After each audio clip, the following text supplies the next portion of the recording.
Cristo nós oramos. Amém. Amada Igreja do Senhor Jesus Cristo, nós estamos já há algumas semanas estudando a Santa Lei de Deus nos 10 Mandamentos. Até a semana passada, estudamos o 3º mandamento e de forma especial, nós estudamos o perigo do jurar em falso, do jurar em nome de Deus algo que não é verdadeiro. E o 4º mandamento, ele vem como quase que um complemento do 3º mandamento. Porque quando nós professamos sermos cristãos, quando nós professamos ser servos de Deus, quando nós professamos ser ou termos a intenção de sermos obedientes a Deus, e quando nós não cumprimos um mandamento tão simples como é o 4º mandamento, talvez o 4º mandamento, juntamente com o 1º e o 2º mandamento, para o cristão, deveriam ser os 3 mais simples, deveriam ser a vida natural do cristão. Não deveria ser necessário que houvesse uma exigência para o cumprimento desses mandamentos, porque ele é natural daquele que professa a fé em Deus. Então nós podemos incutir também no erro, quando quebramos o 4º mandamento, nós podemos também estar quebrando o 3º mandamento. Então existe de fato uma gravidade. Eu quero chamar a atenção dos irmãos para uma questão espiritual. Não sei se os irmãos já perceberam que, vamos falar apenas do nosso país, da nossa cultura aqui, né? Que conhecemos bem, conhecemos na prática. Não sei se os irmãos já perceberam que, se nós olharmos aí para o meio evangélico de forma geral, eles parecem não ter muitos problemas em reconhecer e aceitar 9 mandamentos. Os outros 9 mandamentos.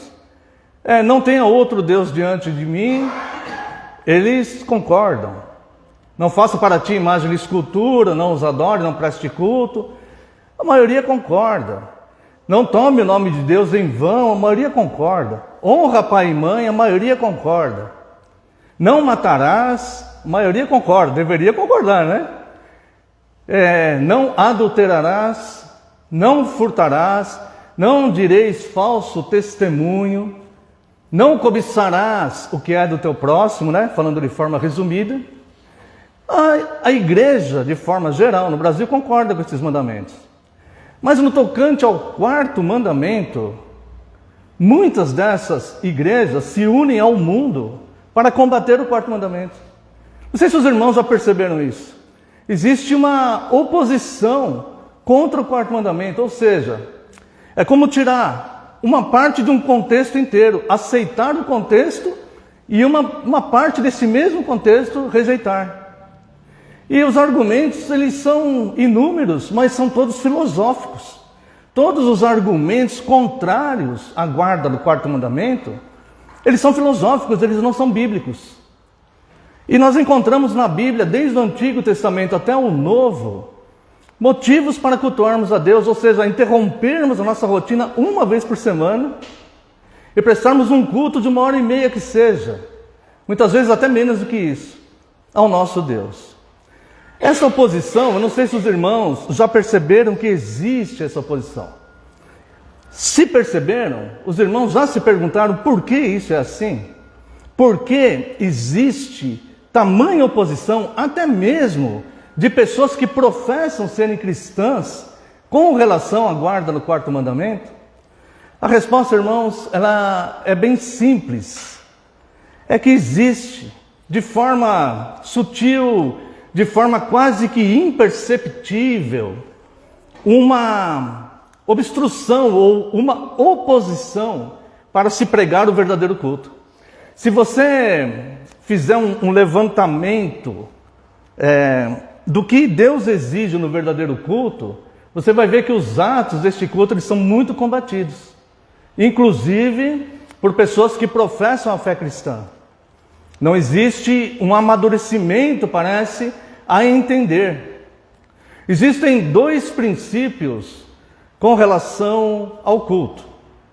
O primeiro princípio que as igrejas, a maioria das igrejas adotam ou parecem adotar, é no sentido de não fazer o que Deus proíbe. Então, eles não fazem o que Deus proíbe, ou algumas não fazem o que Deus proíbe, tá?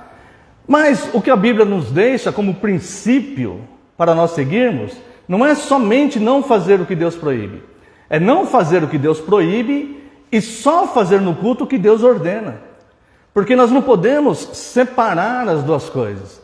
Então nós teremos aqui uma meia igreja, uma meia fé, uma meia obediência à Bíblia, e não uma obediência integral às Escrituras.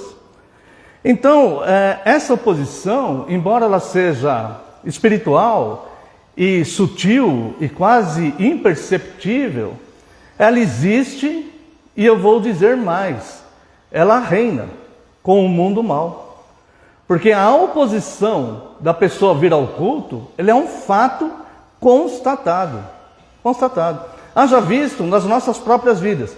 Se nós ficarmos 3, 4 semanas sem participarmos do culto, nós teremos uma imensa dificuldade em voltar. Eu creio que isso acontece com todo mundo. Já aconteceu comigo isso no passado. Me arrependo disso, mas já aconteceu comigo isso no passado. Então nós temos que entender que nós devemos praticar a obediência. E nós precisamos do auxílio de Deus para que possamos ter, de fato, esta obediência. Bem, a palavra de Deus nos diz aqui que o verdadeiro culto a Deus, ele não é apenas um dia. Quando nós falamos o quarto mandamento, não quer dizer que nós só podemos cultuar a Deus aos domingos. Não, nós vemos ali pela igreja primitiva que eles se reuniam no templo todos os dias. O mandamento, ele diz, 6 dias trabalharás. 6 dias. O mandamento não fala assim, você começa a trabalhar no domingo e para na sexta e guarda o sábado literal. Também não diz, você começa a trabalhar na segunda-feira, para no sábado e guarda o domingo literal. Não, o mandamento diz, a cada 6 dias, o 7º será, que é traduzido para nós por sábado, que é o Shabat, que é o descanso, né? A palavra Shabat quer dizer descanso. É este dia, um dia, depois de 6 das suas atividades pessoais, você vai consagrar este dia ao teu Deus. Você vai interromper a tua semana para lembrar do teu Deus e cultuar o teu Deus, tá? Nós entendemos pessoas, por exemplo, que são plantonistas, que trabalham, né? Médicos, policiais e tantas outras atividades, né? Essas pessoas, elas não estão proibidas de trabalharem no domingo. O quarto mandamento, ele não é uma armadilha, mas ele é um benefício. E ele deve ser um dia deleitoso, é um dia de instrução, onde nós somos instruídos na Santa Palavra de Deus, e um dia para desfrutarmos da santa comunhão com os nossos irmãos e também das nossas famílias. Além disso, é claro, óbvio, em primeiro lugar, o culto de adoração a Deus, porque a finalidade de todo homem, o dever de todo homem é cultuar o seu Criador. Então nós vemos que existe um abismo e uma incompatibilidade muito grande entre pessoas que professam a fé cristã e pessoas que não se importam em quebrar o quarto mandamento. Existe uma diferença, mas isso é corrigido pela própria palavra de Deus. Como qualquer outra situação em que todos nós nos encontramos em falha, eu posso não estar em falha numa situação, mas estou em outra. E quando eu me encontro em falha em alguma situação, a palavra de Deus, ela visa nos corrigir. Bem, por que devemos observar o quarto mandamento? Primeiro, porque o próprio Deus ordenou e diz que castigará o negligente. Se nós olharmos aqui, o texto que lemos aqui de Êxodo, capítulo 31, convido os irmãos que voltem nesse texto, nós vamos ver aqui o conceito de Deus. Em todo o Antigo Testamento, é manifesto a vontade e o conceito de Deus. E quando essas palavras duras nós vemos aqui, aquele que não cumprir isso morrerá, esse é um conceito de Deus. Ou seja, essa desobediência trará consequências graves, gravíssimas. alguma coisa morre, porque quando nós não estamos em obediência a Deus, em algo tão simples, que não exige esforço nenhum de nós, ao contrário, é até prazeroso. Irmãos, alguma coisa na nossa vida fica fora de lugar. Olha só, o Salmo 20 diz que o Senhor se lembre das tuas ofertas. Olha esse princípio, o Senhor se lembre das suas ofertas. É uma coisa boa, que o Senhor se lembre de algo bom que você fez pelo reino, que você fez para a continuidade de um ponto de pregação, que você fez para que os cultos sejam mantidos, que o Senhor se lembre disso. Porque Deus é galardoador daqueles que são fiéis, que o Senhor se lembre disso, que o Senhor te abençoe nisso. Agora você já parou para pensar no oposto? E se o Senhor se lembrar das nossas negligências, que elas não têm uma razão, não têm um motivo, é algo banal. E se o Senhor se lembrar disso? Então, quando nós lemos aqui o conceito de Deus implícito no Antigo Testamento, invariavelmente, irmãos, isso tem que gerar em nós duas coisas. Primeiro, zelo por Deus, porque nós cremos que Deus é santo, que Deus é amor, que tudo que Ele faz é por amor, e é para o bem, e é para benefício do seu povo. E nós devemos ter também temor, porque nós já desobedecemos em tantas coisas, irmãos. Tantas coisas são tão difíceis para nós, por causa das nossas fraquezas. Por que acrescentar nessa nossa debilidade algo que nós poderíamos fazer facilmente? Mesmo com dor de cabeça, mesmo com chuva, mesmo com... Eu já soube de pessoas que pregaram o Evangelho tendo cólica de rim. Por que nós não podemos participarmos ao menos de 1h30 de um culto semanal? Não é verdade? Então nós vemos aqui o conceito de Deus implícito aqui. Disse mais o Senhor a Moisés: tu falarás ao filho de Israel e lhe dirás: certamente guardareis os meus sábados. E diz mais: pois é sinal entre mim e vós e as vossas gerações, para que saibais que eu sou o Senhor que vos testifica. Jesus diz que nós somos luz do mundo. Agora você imagina o cristão que tem diante dele uma aliança com Deus, não só com ele, mas também com a sua geração, e ele é a luz do mundo, e dentro da sua casa a mensagem que você passa para o seu filho é que não há tanta necessidade assim de ir na igreja. A mensagem que você passa para os familiares que você quer alcançar é que o culto é opcional. Tem domingo que eu estou disposto a ir, mas tem domingo que eu não estou. Nós passamos uma mensagem equivocada para pessoas que nós queremos alcançar. E muitas vezes nós ficamos orando por aquela pessoa. Senhor, que aquela pessoa se converta, Senhor, que aquela pessoa se quebrante, Senhor, que aquela pessoa mude essa conduta que ela está tendo, Senhor, que aquela pessoa... E nós não olhamos para nós mesmos. E que tipo de mensagem nós estamos refletindo para o mundo? Que tipo de luz nós estamos refletindo sobre a vida daquelas pessoas como um exemplo, como testemunhas verdadeiras e fiéis, que professam o nome de Cristo. E aqui diz que este mandamento é para as futuras gerações, para nós e para as gerações. Diz que é mandamento perpétuo. Diz aqui no verso 14... que é santo para nós. Diz que isso é santo para nós. Ou seja, é separado para nós exercermos a nossa santificação. Se nós não recebermos as instruções devidas no culto, dificilmente nós vamos receber essa instrução em outro lugar.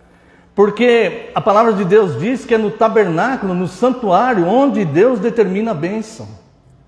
Isso está escrito, irmãos, inspirado pelo Espírito Santo.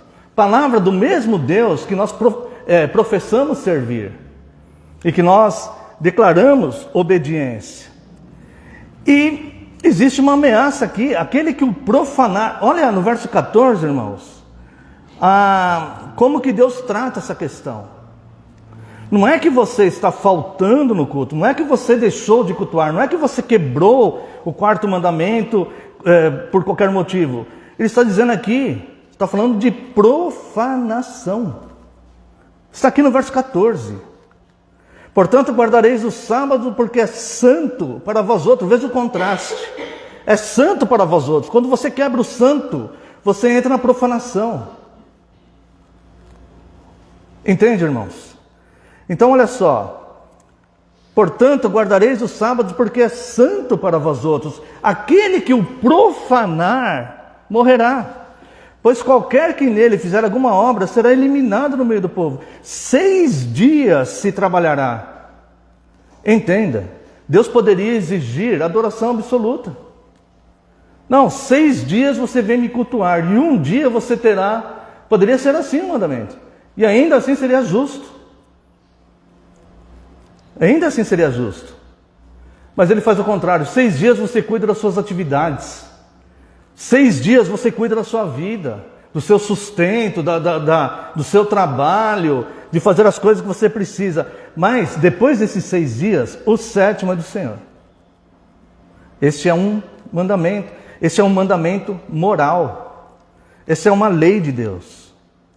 6 dias trabalharás, verso 15. Porém o 7º dia é o sábado do repouso solene, santo ao Senhor. E ele vem usar essa palavra novamente, de ser eliminado, de morrer. Qualquer que no dia do sábado fizer alguma obra, morrerá. Não, você não vai morrer fisicamente se você faltar no sábado, no culto, se você quebrar o quarto mandamento. Você não vai morrer fisicamente. Mas diante dos olhos de Deus, quem está quebrando o quarto mandamento merece a morte. Porque está profanando o culto santo, e nós somos criados para a glória de Deus. Irmãos, de fato é um sermão de exortação, e não tem como nós fugirmos disso, nós estamos no... Mas, vos prego o amor de Deus, porque se não fora o quarto mandamento, a tendência do homem seria cuidar da sua vida de fora a fora, de segunda a segunda, e raramente se lembrar de Deus. Provavelmente só se lembraria de Deus nos momentos de aflições, nos momentos de medo, nos momentos de doença, nos momentos de preocupações. Só se lembraria de Deus nessas horas, para fazer algum pedido para Deus, para que Deus desse algum tipo de livramento, algum tipo de bênção. No entanto, o mandamento é para que nós nos lembremos constantemente do Senhor. Poderíamos explorar mais essa passagem aqui, de Êxodo 31, de 12 a 18. Mas temos algumas outras coisas a falar. Mas eu só quero deixar o verso 18 para os irmãos. Depois que Deus falou isso para Moisés, repetindo tudo, porque ele já tinha dado essa lei, repetindo tudo, eu quero que você preste muita atenção por isso. E se isso não te comover, temo que nada mais o fará. Se o que está escrito aqui não comover o teu coração diante de Deus, e falar, Senhor, guarda no meu coração que todo domingo da minha vida prestarei um culto a Ti, exceto que o Senhor me impeça por alguma doença, por alguma dificuldade, por alguma coisa, mas se não, prestarei um culto a Ti. Colocarei isso no meu coração. Em viagem de férias, no domingo, prestarei um culto a Ti. Alguma igreja, em toda a cidade tem igreja. Pode não ter uma igreja reformada, mas tem outras igrejas que professam a Cristo. Todo domingo. Se isso aqui, que está escrito aqui, não te comover, de fato eu temo que nada vai te comover. A não ser que você se quebrante de fato diante de Deus, que é o nosso dever diante de Deus. E tendo acabado de falar, quem tendo acabado de falar? Deus. E tendo acabado de falar com ele no Monte Sinai, deu a Moisés, quem deu a Moisés? Deus. Deu a Moisés as 2 tábuas do testemunho, tábuas de pedra. Agora entenda, escritas pelo dedo de Deus. Você percebe aqui uma diferença que existe nos 10 mandamentos com relação a toda a outra escritura? Toda outra escritura é inspirada por Deus. O Espírito Santo inspirou seus autores humanos para que escrevessem aquilo. E toda aquela palavra é fiel e digna de toda aceitação. E vem de Deus. Por que Deus não usou o mesmo método para dar essas leis para Moisés? Isso aqui é escrito pelo dedo de Deus, essas tábuas da lei. O próprio Deus escreveu e deu a Moisés. E nós, irmãos, nos achamos no direito de não cumprirmos. Existem nos 10 mandamentos, irmãos, situações que em momentos para nós é muito difícil de ser cumprida, por causa da nossa fraqueza, por causa da nossa debilidade espiritual. Então nós lutamos com alguns pecados que podem acabar quebrando algum daqueles mandamentos. Mas um mandamento como não ter outro Deus diante de ti, precisa de esforço para isso para um cristão? O cristão precisa fazer esforço para não ter outro Deus diante de ti, diante de Deus? Ele precisa ter fidelidade a Deus para ele cumprir esse mandamento. Não fazer uma obra de escultura e ajoelhar diante dela para orar. Existe alguma dificuldade em nós não fazermos nenhuma obra e ajoelharmos diante dela? Agora, guardar um dia após 6 e prestar um culto a Deus. Esse provavelmente é o mandamento mais simples. Embora ele tenha alguns desdobramentos aqui, né? E aí vai da consciência de cada um quando entenda. Alguns, por exemplo, nem compram nada ao domingo para não fazer com que um terceiro trabalhe. Que ele pode evitar, ele procura comprar tudo no sábado, deixar tudo pronto para o domingo. No domingo ele faz a própria alimentação para evitar que um terceiro trabalhe. Para ele não comprometer um terceiro que está trabalhando. Tem pessoas que não abastecem o carro aos domingos. Tudo isso depende da sua consciência, da consciência de cada um, ao ver este mandamento. Mas é zelo. Se nós olharmos isso, nós vamos ver pessoas zelosas, que estão lutando para não quebrarem este mandamento, este 4º mandamento. E ensinando assim seus filhos, ensinando assim pelas suas obras, os seus vizinhos, ensinando assim os seus parentes próximos, ensinando assim as pessoas que estão em volta dele. Irmãos, olhe para a nossa sociedade, invariavelmente para as nossas famílias muitas vezes. Quantas pessoas estão se perdendo, irmãos? Quantas pessoas estão longe de Deus? Quantas pessoas vão considerar loucura uma pregação dessa? Quantas pessoas se chocam quando elas veem de fato como são as doutrinas cristãs? Quantas pessoas estão há séculos, há anos-luz de distância da palavra de Deus? E nós começamos a agir exatamente igual elas. E um belo dia nós vamos falar para ela alguma coisa a respeito da fé cristã que nós não vivemos. O dedo de Deus escreveu essas leis, e eu espero que isso te comova. Eu espero que isso nunca mais saia do meu coração. Por que devemos observar o 4º mandamento? Porque o próprio Deus ordenou e castigará o negligente.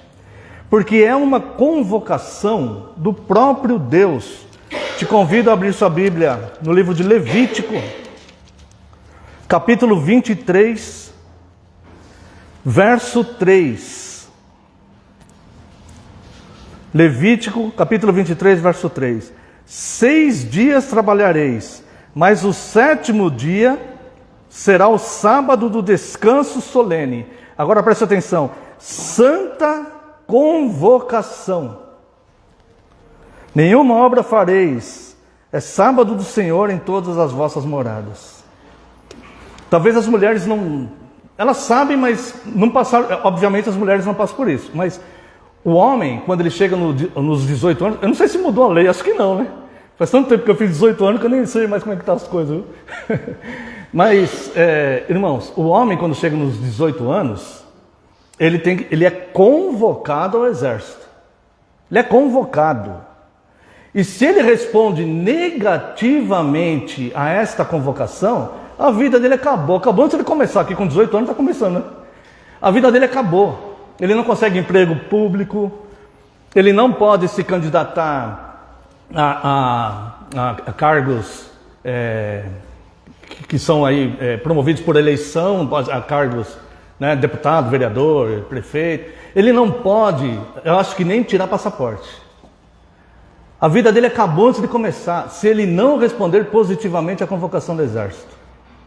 Quanto mais uma convocação do Deus Criador dos céus e da terra. Eu vou falar uma coisa para os irmãos. Servir o exército não é brincadeira não. Muitos têm vontade de nem aparecer lá para se alistar. Agora, prestar um culto de 1h30, irmãos, não se compara a servir o exército não, ao contrário. Nós somos abençoados. Não vai ter nenhum sargento fazendo a gente andar 5 quilômetros carregando 80 quilos nas costas. Não. Lavar ajoelhado o pavilhão todo no quartel, lá com escova de dente. Que eles mandam fazer isso aí às vezes. Não. O culto é prazeroso. Nós temos prazer nisso. E é um benefício para nós. Por que devemos observar o quarto mandamento? Porque o próprio Deus ordenou e castigará o negligente. Porque é uma convocação do próprio Deus. Porque é uma questão de fé. Se nós voltarmos ali em Êxodo, capítulo 25 agora. Irmãos, olha só. Deus decretou, no Antigo Testamento, o ano sabático. 6 anos você planta e cultiva a sua terra. O 7º ano você deixa a terra descansar. Isso é o princípio de Deus. Tá? Agora olha aqui. O pessoal fala assim, mas como que eu vou viver se eu ficar 1 ano sem plantar? Imagina um agricultor. Isso, é isso mesmo. Obrigado, irmão. Levítico 25, a partir do 20. Ó. Se disserdes, que comeremos no ano 7º, visto que não havemos de semear, nem colher a nossa messe? Então eu vos darei a minha bênção no 6º ano. É uma questão de fé, irmãos. Olha só o que Deus está falando. Você crê nisso?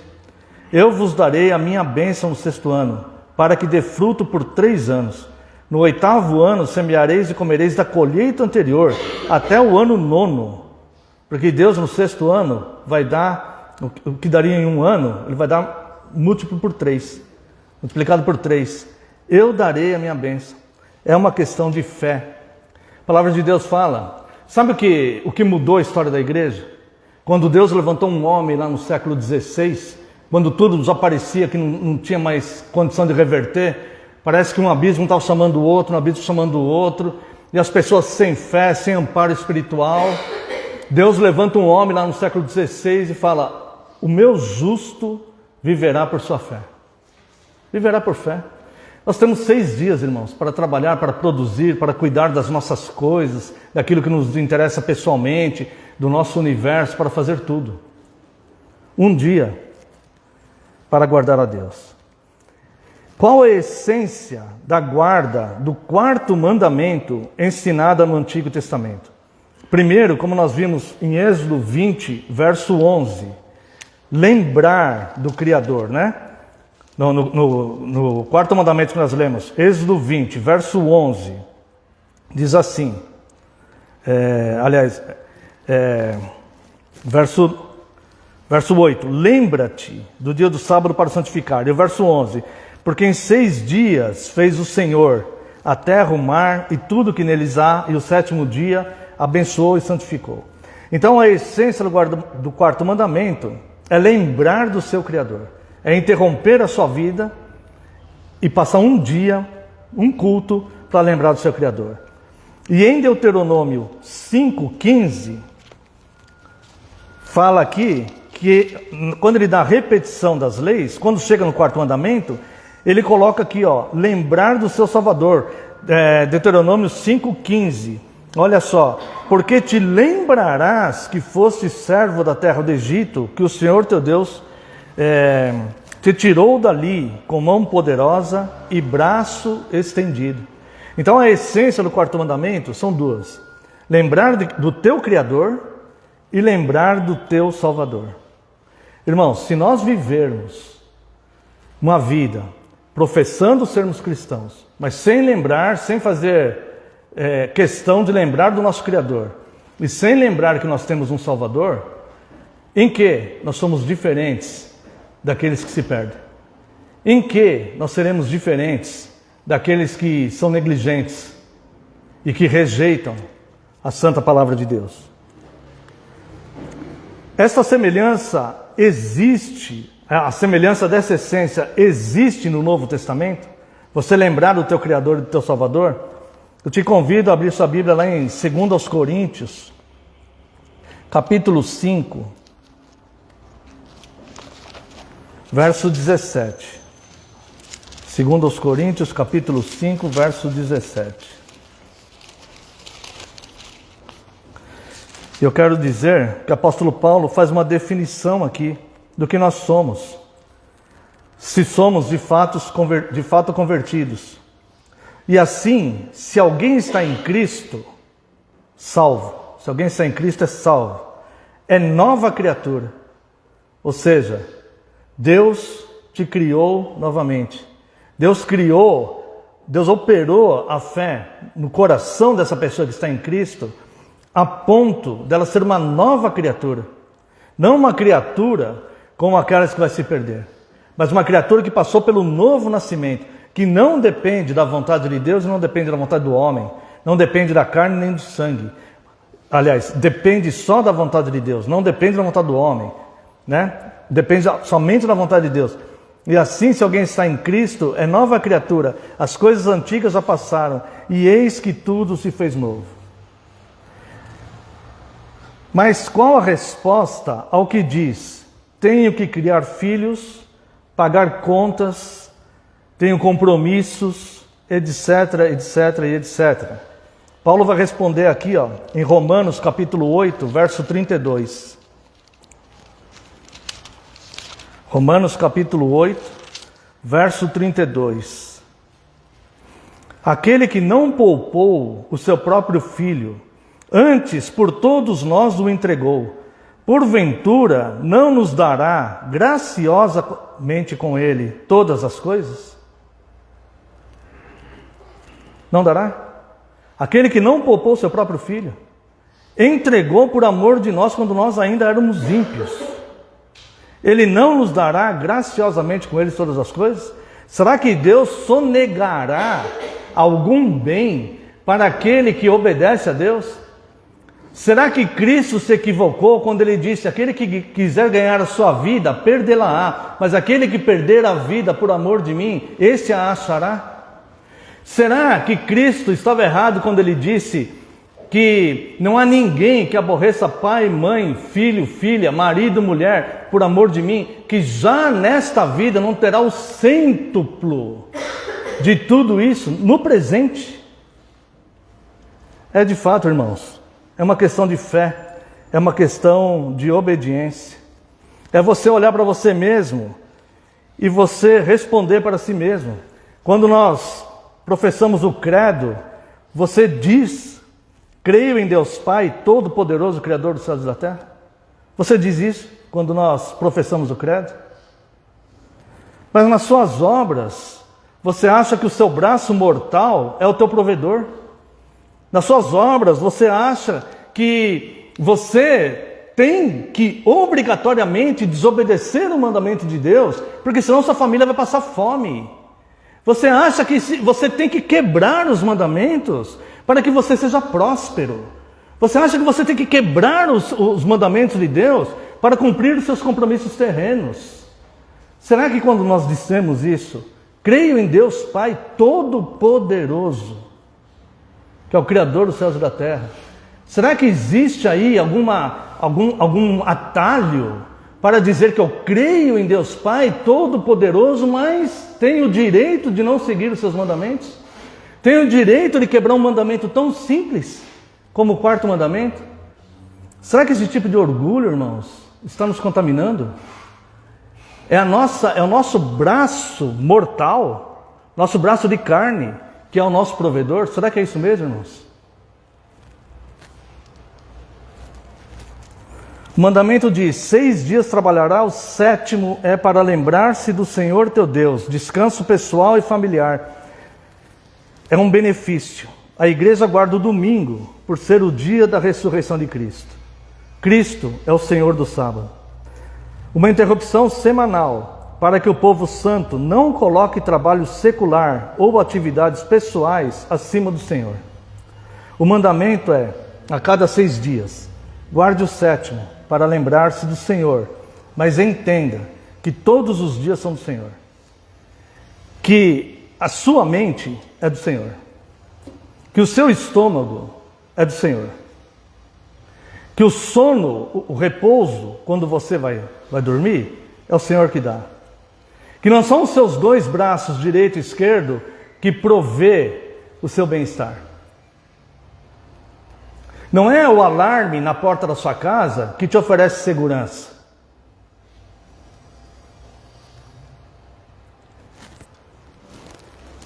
E eu quero terminar este pequeno sermão, irmãos, como eu disse, é um sermão de exortação, com a carta aos Hebreus, capítulo 3. Entenda bem uma coisa aqui. Abra sua Bíblia aí, Hebreus capítulo 3. Entenda uma coisa.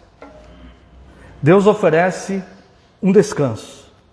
Existe um repouso para o povo de Deus. Esse repouso será pleno no porvir.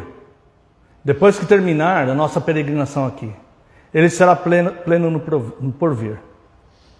Ele será deleitoso, ele será magnífico. Nem olhos viram, nem ouvidos ouviram, nem jamais penetrou no coração humano o que Deus tem preparado para aqueles que o amam. Mas ele começa aqui, com o nosso amor, com o nosso zelo, com a nossa obediência. Se aqui, nessa vida, a gente não se importa de entrar no descanso de Deus a cada 6 dias,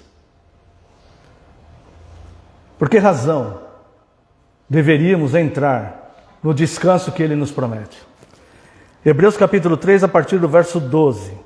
Tende cuidado, irmãos.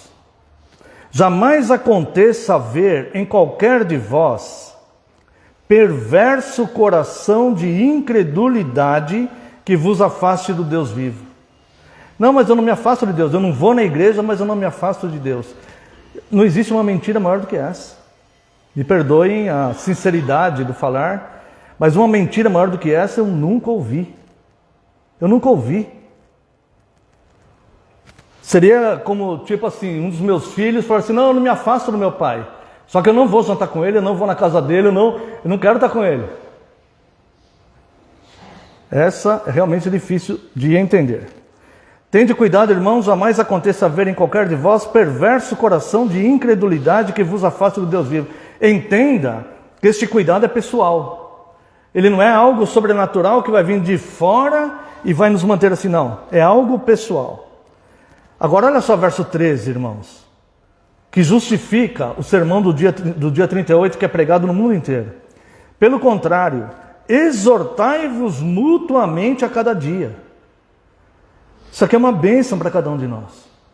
Para que dentro daqueles mandamentos que nós estamos com dificuldade de guardar, nós sejamos exortados mutuamente, tá? A fim de que nenhum de vós seja endurecido pelo engano do pecado.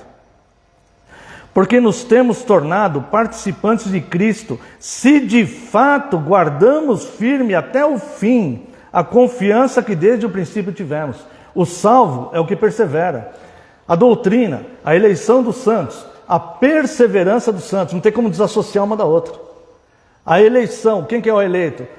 O eleito vai perseverar. O que persevera é que é o eleito. Não tem como você... Essa discussão do que está na frente, o que está... É uma coisa só. Ela só é dividida em duas para a gente entender. Enquanto se diz, verso 15... Hoje, se ouvirdes a sua voz, não endureçais o vosso coração, como foi na provocação. Olha aqui, outra atitude pessoal. Não é algo sobrenatural que vai vir de fora para dentro. É pessoal. Não endureça o seu coração. Tenha cuidado para que o seu coração não seja perverso a ponto de cair em incredulidade. Tome cuidado. Aceite a exortação para que nenhum de vós seja endurecido pelo engano do pecado. Hoje, se ouvirdes a sua voz, não endureçais o vosso coração, como foi na provocação lá no deserto, quando eles provocaram a Deus. Por que Deus nos tirou lá do Egito para nos trazer para esse deserto? Ora, verso 16, quais os que tendo ouvido se rebelaram? Não foram de fato todos os que saíram do Egito por intermédio de Moisés? E contra quem se indignou por 40 anos? Não foi contra os que pecaram, cujos cadáveres caíram no deserto? E contra quem jurou que não entrariam no seu descanso, senão contra os que foram desobedientes? Conseguem entender, irmãos? Jurou que não entraria no seu descanso aqueles que são desobedientes. Vemos, pois, que não puderam entrar por causa da incredulidade. O que gera essa desobediência em guardar um mandamento tão simples é de fato não crer. É não crer. Porque se crer nessa palavra vai obedecer com temor e zelo. É o único motivo pelo qual não guarda um mandamento simples. Capítulo 4, verso 1. Temamos, portanto, que sendo-nos deixada a promessa de entrar no descanso de Deus, suceda parecer que algum de vós tenha falhado. Porque também a nós foram anunciadas as boas novas, como se deu com eles, mas a palavra que ouviram não lhes aproveitou, visto não ter sido acompanhada pela fé naqueles que a ouviram. Se a palavra que você está ouvindo não for acompanhada pela fé, não vai te aproveitar. Não vai aproveitar. Talvez você pense, mas o que isso tem a ver com o sábado? Isso aqui está falando do descanso eterno. Vá acompanhando a leitura, que você vai ver como está relacionado diretamente. Não é indiretamente, é diretamente com o quarto mandamento. Verso 3. Nós, porém, que cremos, entramos no presente. Entramos no descanso, conforme Deus tem dito. Assim jurei na minha ira, não entrarão no meu descanso, os desobedientes. Embora certamente as obras estivessem concluídas desde a fundação do mundo. É um mistério para nós, como Deus faz isso, não sabemos. Mas no nosso tempo presente, nós entramos no descanso agora. Porque em certo lugar, verso 4, porque em certo lugar assim disse, no tocante ao sétimo dia, 6 dias trabalharás, o sétimo é o sétimo dia do quarto mandamento, que a igreja guarda o domingo porque é a ressurreição de Cristo. Porque em certo lugar, assim disse, no tocante ao sétimo dia, e descansou Deus no sétimo dia de todas as obras que fizera. E novamente no mesmo lugar, não entrarão no meu descanso, visto, portanto, que resta entrarem alguns nele. Você faz parte desses alguns? Eu faço parte desses alguns aqui.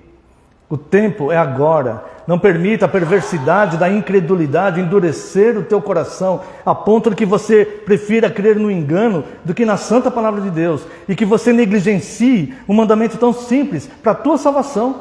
Não é a guarda do quarto mandamento que vai te salvar. O que vai te salvar é o sacrifício de Cristo. Mas o salvo vai obedecer à medida que ele vai recebendo as informações a respeito da lei de Deus. Ele começa a ter zelo e querer obedecer. Verso 6, visto, portanto, que resta entrar alguns nele, e por causa da desobediência, não entraram aqueles aos quais anteriormente foram anunciadas as boas novas. Todos vocês, todos nós, já recebemos as boas novas. De novo, determina certo dia, hoje falando por Davi, muito tempo depois, segundo antes for declarado, hoje, se ouvirdes a sua voz, não endureçais o vosso coração. Verso 8. Ora, se Josué lhes houvesse dado descanso, não falaria posteriormente a respeito de outro dia. Portanto, pegue isso aqui com unhas e dentes e guarde no teu coração. Resta um repouso para o povo de Deus. Irmãos, os demais não terão repouso. Eles negligenciam hoje. Eles já falam hoje que eles não querem o descanso do quarto mandamento. Eles já falam hoje que eles não querem lembrar do seu Criador no quarto mandamento. Eles mostram isso com as suas atitudes e obras hoje. Eles não entrarão no repouso, irmãos. E eu vos proclamo que nós vamos entrar pela obediência, porque pelo sacrifício de Cristo na cruz, nós fomos salvos. E Deus opera a fé no nosso coração, portanto não endureça o teu. Não deixa a perversidade da incredulidade endurecer teu coração. Porque aquele que entrou no descanso de Deus, também ele mesmo descansou das suas obras como Deus das suas. Agora preste muita atenção no verso 11. Esforcemo-nos, pois, por entrar naquele descanso, a fim de que ninguém caia, segundo o mesmo exemplo de desobediência. Olha para você mesmo e diz se não é desobediência que te impede de vir cultuar a Deus. Seja sincero com você mesmo. Olha nua e crua para dentro de você mesmo. Irmãos, todos nós temos que fazer isso com relação aos 10 mandamentos. E em alguns, e pelo menos um, nós somos jogados no chão. Falo, Senhor, perdão, perdão, Senhor, perdão. Porque isso aqui, eu estou desobedecendo nisso aqui, perdão, Senhor. Porque eu tenho uma fraqueza nisso, perdão, Senhor. Porque eu tenho uma tendência a desobedecer nisso aqui, Senhor. Todos nós, irmãos. Não tem melhor nem pior. A palavra também é para todos, para que nós não deixemos nosso coração se endurecer. Cuidado com o engano. Olha só o verso 12. Porque a palavra de Deus é viva e eficaz, mais cortante de qualquer espada de 2 gumes, e penetra até o ponto de dividir alma e espírito, junta e medula, e é apta para discernir os pensamentos e propósitos do coração. Por que será que esse versículo está dentro desse contexto? O contexto da negligência, da desobediência, do coração duro, da perversidade, da incredulidade que o povo de Deus deixou, e por isso no deserto caíram tantos. E que o autor aos Hebreus aqui fala, não siga esse exemplo deles. Que esperança há se negligenciares tão grande salvação? Qual a dificuldade de cultuar o teu Deus, o teu Criador, se você professa ser cristão? Qual a dificuldade de responder positivamente à convocação do culto, de estar em santa comunhão? Qual a dificuldade disso? Exceto uma pessoa que esteja enferma, doente, essas coisas, claro, são previsíveis. Se a pessoa ela trabalha no horário do culto, tem culto à noite, tem outro culto. Se a igreja que você congrega não fornece culto no único dia que você pode, converse com o conselho da igreja, converse com o pastor, converse com o ministro da palavra. Tenho certeza que vão providenciar um jeito. Eu não tenho dúvida nenhuma disso. Ninguém vai te deixar fora da comunhão. Só você mesmo. O único que vai te botar fora da comunhão é você mesmo. E para terminar, e não há criatura que não seja manifesta na sua presença. Pelo contrário, todas as coisas estão descobertas e patentes aos olhos daquele a quem temos de prestar contas.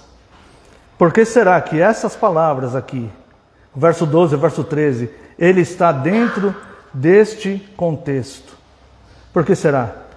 Que a graça do nosso Senhor Jesus Cristo, o amor do Deus Pai e a comunhão e as consolações do Espírito Santo sejam sobre vós, agora e para todos sempre.